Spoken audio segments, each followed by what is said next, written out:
అది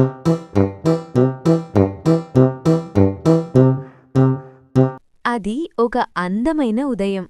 కుచిడి ఉదయాన్నే లేచి హాల్లోకొచ్చాడు. హాల్లో తాతయ్యను చూసి ఆశ్చర్యపోయాడు. తాతయ్య, ఎప్పుడొచ్చావ్? అమ్మమ్మ కూడా వచ్చిందా? అని అడిగాడు.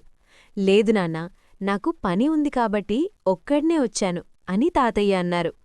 సరే అయితే ఇవాళ మనం కలిసి ఆడుకుందాం అని కుచిడి ఆనందంగా అన్నాడు. తప్పకుండా, కానీ ముందుగా వెళ్ళి బ్రష్ చేసి టిఫిన్ చేసిరా అని తాతయ్య చెప్పారు.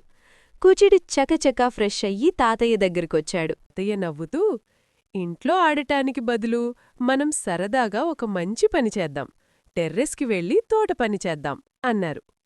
హుర్రే, చాలా బావుంది అని కుచిడి ఆనందంగా చెప్పాడు. ఇద్దరూ కలిసి టెర్రెస్కి వెళ్లారు. ఒక చిన్న మట్టికుండ తీసుకున్నారు. ముందుగా అందులో మట్టిని నింపారు. తర్వాత మెంతి గింజలను నెమ్మదిగా వేశారు. చివరగా నీళ్లు పోశారు. తాతయ్య చెప్పారు, ప్రతిరోజూ నీళ్లు పొయ్యాలి, ఎండలో పెట్టాలి, అప్పుడు చిన్న చిన్న పచ్చని మొక్కలు పెరుగుతాయి. కుచిడి ఆనందంగా, నేనే చూసుకుంటాను తాతయ్య అని చెప్పాడు. తాతయ్య గర్వంగా నవ్వారు. ఆ రోజు ఇద్దరికీ ఎంతో ఆనందంగా, అర్థవంతంగా గడిచింది. తాతయ్య చెప్పినట్లే కుచిడి ఒక్కరోజు కూడా మిస్ కాకుండా ప్రతిరోజూ కుండీకి నీళ్లు పోశాడు. ఎండలో బాగా పెట్టి ప్రేమగా చూసుకునేవాడు. కొన్ని రోజులకు మట్టిలోంచి చిన్న చిన్న పచ్చని మొక్కలు బయటకు వచ్చాయి. కుచిడి ఎంతో ఆనందపడ్డాడు. ప్రతిరోజూ అవి కొంచెం కొంచెంగా పెరుగుతున్నాయని గమనించాడు. రోజులు గడిచే కొద్దీ ఆ చిన్న మొక్కలు పెద్దవిగా, పచ్చగా, ఆరోగ్యంగా పెరిగాయి.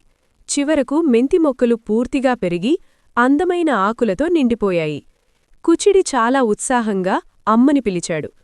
అమ్మా, చూడు, మన మెంతి మొక్కలు ఎంత బాగా పెరిగాయో అని ఆనందంగా చెప్పాడు. అమ్మ నవ్వుతూ, చాలా బాగా చూసుకున్నావు కుచిడి, నీ శ్రద్ధ వల్లే ఇవి ఇంత అందంగా పెరిగాయి అని ప్రశంసించింది. తర్వాత కుచిడి వెంటనే తాతయ్యకు వీడియో కాల్ చేశాడు. మొక్కలను చూపిస్తూ, తాతయ్య, చూడండి, మన మెంతి మొక్కలు ఎంత పెద్దవయ్యాయో అని గర్వంగా చెప్పాడు. తాతయ్య ఆనందంగా నవ్వుతూ, నాకు చాలా గర్వంగా ఉంది బాబూ, వెరీ గుడ్, ఓర్పు శ్రద్ధ ఉంటే మంచి ఫలితం తప్పకుండా వస్తుంది అని అన్నారు. కుచుడి ఆ మెంతి మొక్కలతో ఏమి చేశాడో తెలుసుకోవాలంటే తదుపరి ఎపిసోడ్ వరకు వేచి ఉండండి. Please subscribe to our channel. Thank you.